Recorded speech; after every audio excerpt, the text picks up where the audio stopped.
भारतात अगोदर 6-6 महिने लग्न जमून ठेवतात, तरी सुद्धा लग्न झाले 2 महिन्यात. तू तिकडं नाही इकडं. पहिल्या काळात नव्हती प्रथा, भेटत नव्हत्या.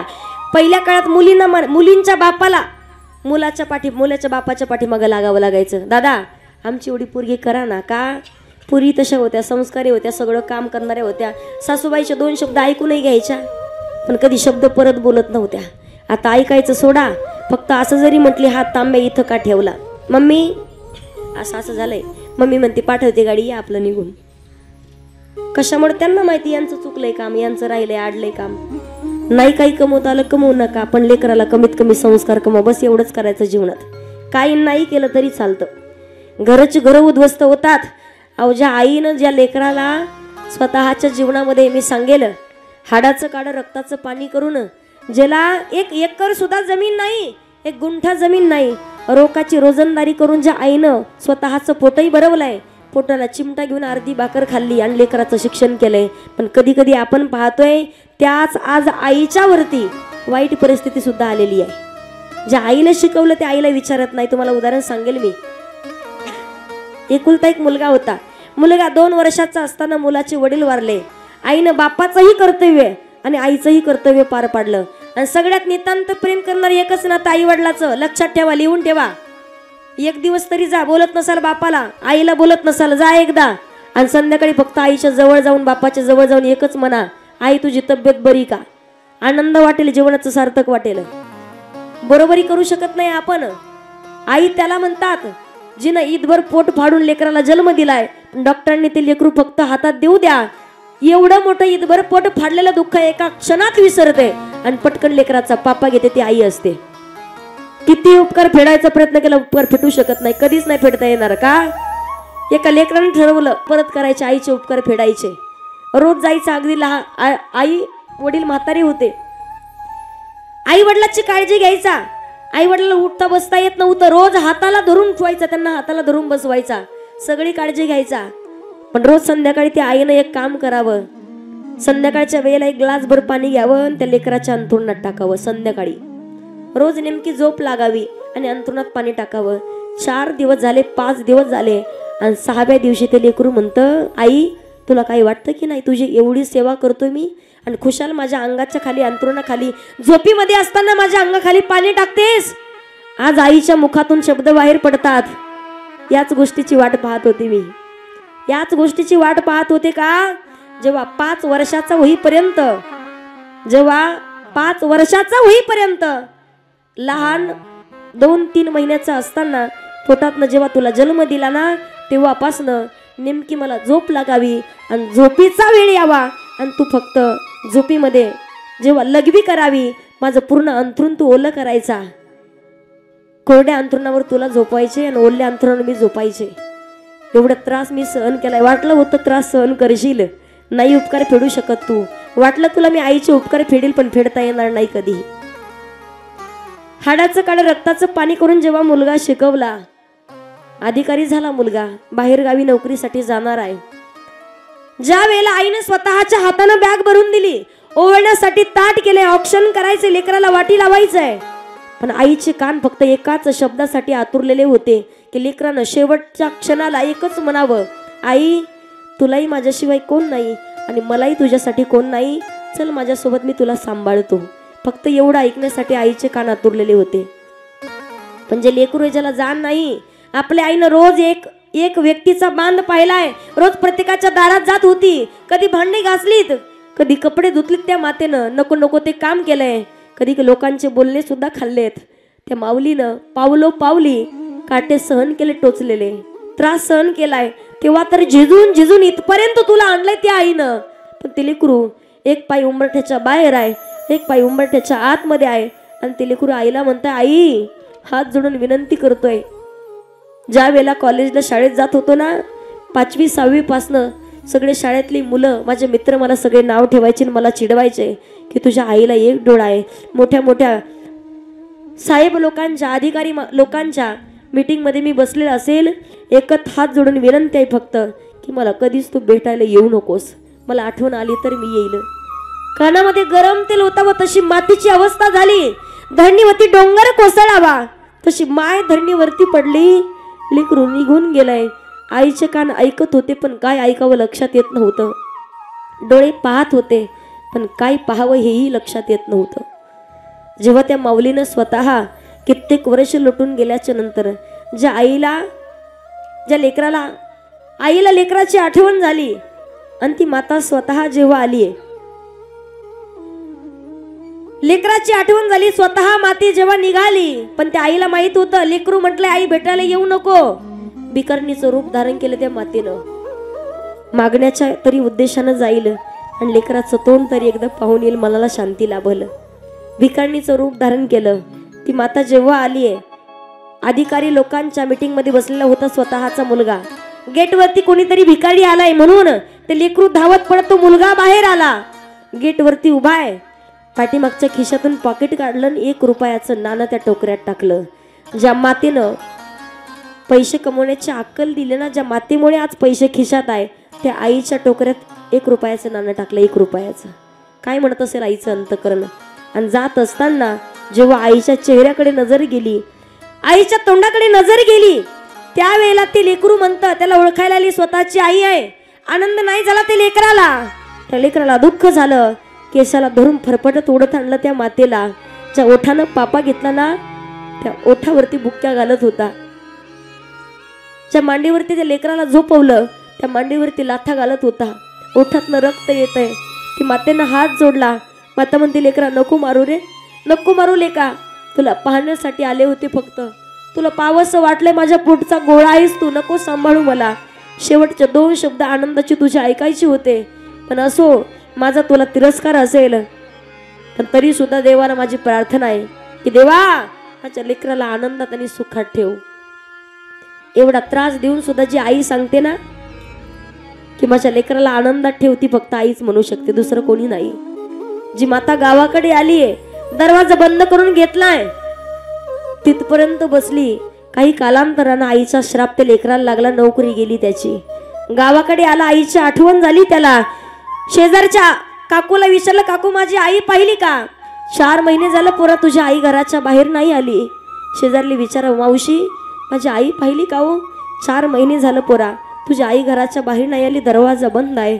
दरवाजा जेव्हा पाठीमागे केला ना, तेव्हा दरवाजाच्या खुर्चीवरती स्वतःची आई बसलेली होती, पण आई नव्हती, फक्त सापळाच राहिलेला होता. त्या सापळ्याच्या कवठीमध्ये एक चिठ्ठी होती. आज ते लेकरू चिठ्ठी वाचायला लागला. आईनं चिठ्ठी लिहून ठेवलेली होती. आई जेव्हा सांगू लागली, बाळा ज्या तू आईचा तुला तिरस्कार वाटायचा ना, तुझ्या आईचा, ज्या आईमुळे तुला वाटायचं माझी इज्जत जाईल, ज्या आईमुळे तुला सर्व चिडवायची ना, का तर तुझ्या आईला 1 डोळा आहे. ऐक, ज्या वेळेला तुझा जन्म झाला, डॉक्टरने जन्मताच सांगितलं 1 डोळा चांगला आहे पण 1 डोळा खराब आहे लेकराचा.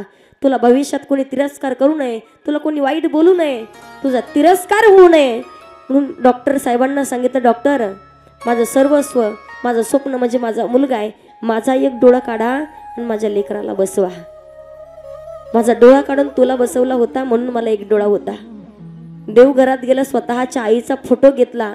जेव्हा आईच्या फोटोला कवटाळून रडतोय, डसा डसा रडतोय, त्यावेळेला त्याच्या मुखातून शब्द पडावेत, आई माझी मायेचा सागर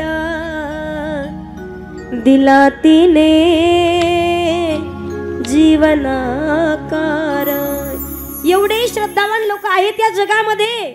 जरी आई वडील जिवंत नसेल ना, तर स्वतः कथा ऐकायला येतील, पण आई वडिलांचा फोटो घेऊन सुद्धा कथेला येतील का? माझ्या आईनं फोटोतून कथा ऐकावी, असे सुद्धा लोक आम्ही पाहिलेत आमच्या कथेमध्ये. आई माझी मायेचा सागर दिला तिने जीवन आकार.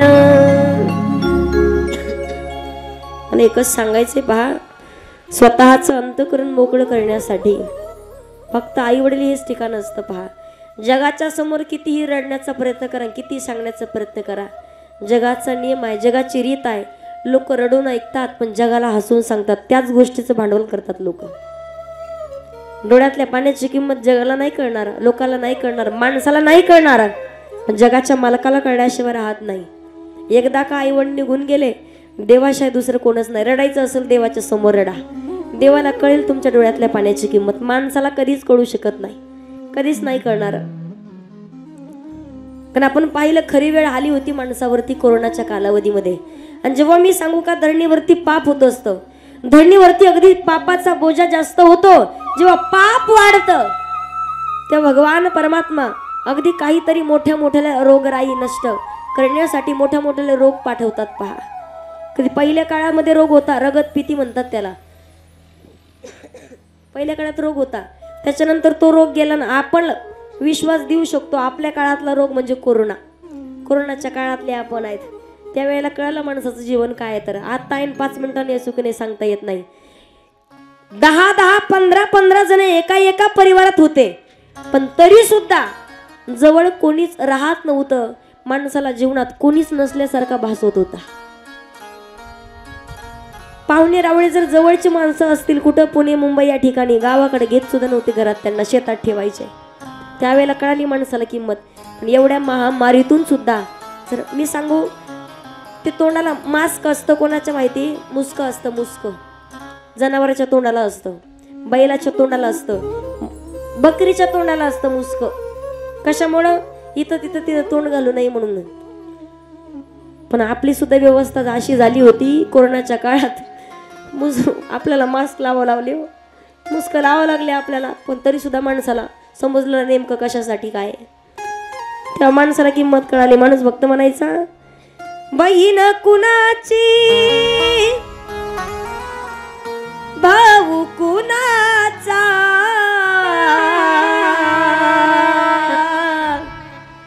कोण कुणाचे सगे सोया रे, नाही रे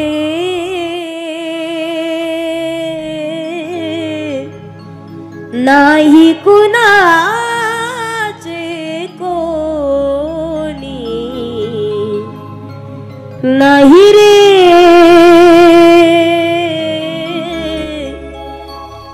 नाही कुणाचे कोणी, नाही रे नाही कुणाचे कोणी. पण जगात फक्त आहे तो भगवान परमात्मा.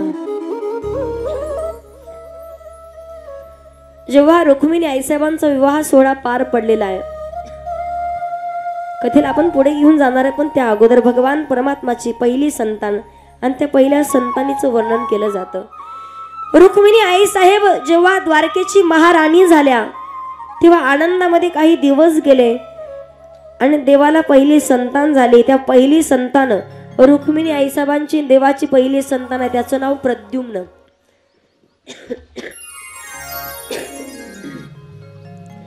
या प्रद्युम्नाच्या हातानं शंभरासुराचा वध होता. पहा, प्रद्युम्नाच्या हातानं शंभरासुराचा वध होता. आणि जेव्हा शंभरासुराच्या कानावरती बातमी आलेली आहे आपला मृत्यू हा प्रद्युम्नाच्या हातानं आहे, भगवान परमात्माच्या पहिल्या संतानीच्या हातानं आपला मृत्यू आहे, तेव्हा शंभरासुरानं काही शिपायाला पाठवलं. पहा, शिपायांना पाठवलं, प्रद्युम्नाची चोरी करायला सांगितली. प्रद्युम्नाची चोरी केली आणि जेव्हा त्याला एका समुद्रामध्ये फेकण्यात आलं. रुक्मिणी आईसाहेबांची अवस्था एवढी वाईट परिस्थिती झालेली आहे.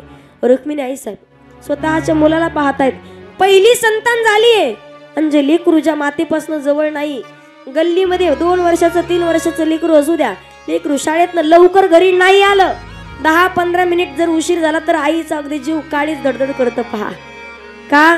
मन ठिकाण्यावरती राहत नाही. पटकन कुणाला तरी सांगते किंवा स्वतः त्या शाळेपर्यंत स्वतः त्या लेकराला पाहत जाते. आणि लेकरू सुद्धा एकदा का शाळेतनं घरी आलं, जगातली त्या लेकराला कोणतीच गोष्ट हवी नसते. ती अगोदर विचारलं, मावशी माझी आई कुठे? पटकन वाटतं कधी जाऊ, दिवसभर झालेलं जीवनामध्ये दिवसभर झालेले घडलेल्या घटना कधी सांगू आणि कधी अंतकरण मोकळ करून कधी घट्ट मिठी आईला मारू, अशी त्या लेकराची अवस्था होत असते. घराघरामध्ये कधी कधी वाईट परिस्थिती पाहतो आपण. रुक्मिणी आईसाहेबाला पहिली संतान झाली, त्या संतानीची चोरी झाली आहे, प्रद्युम्नाची चोरी झाली आहे. रुक्मिणी आईसाहेब कोणाशी बोलत नाहीत, शांत राहत आहेत, वेळेवरती जेवणही करत नाहीत, वेळेवरती चहा नाश्ता काहीच नाही, कोणाला बोलतही नाहीत. पण रुक्मिणी आईसाहेब कोणाला बोलत नाहीत का? लेकरू हरवले स्वतःच.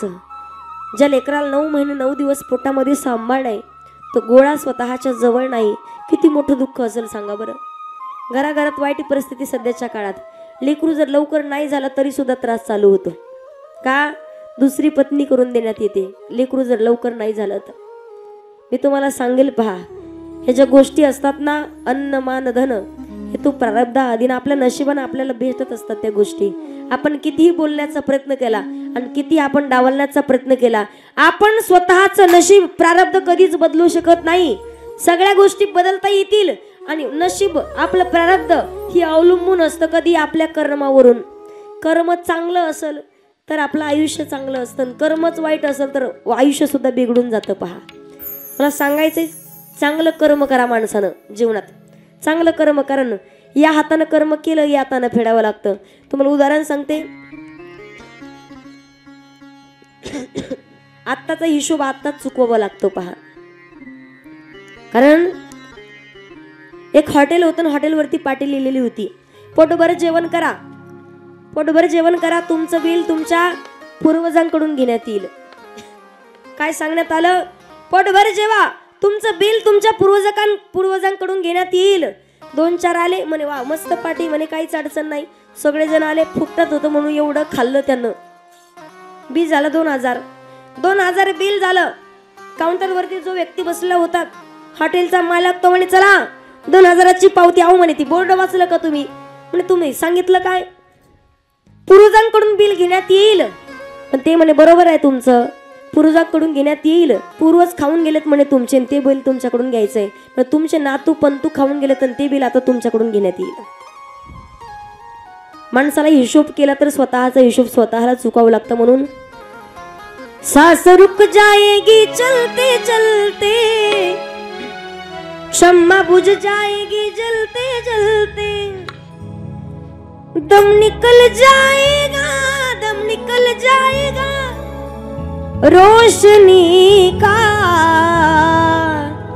क्या भरोसा है इस जिंदगी का, क्या भरोसा है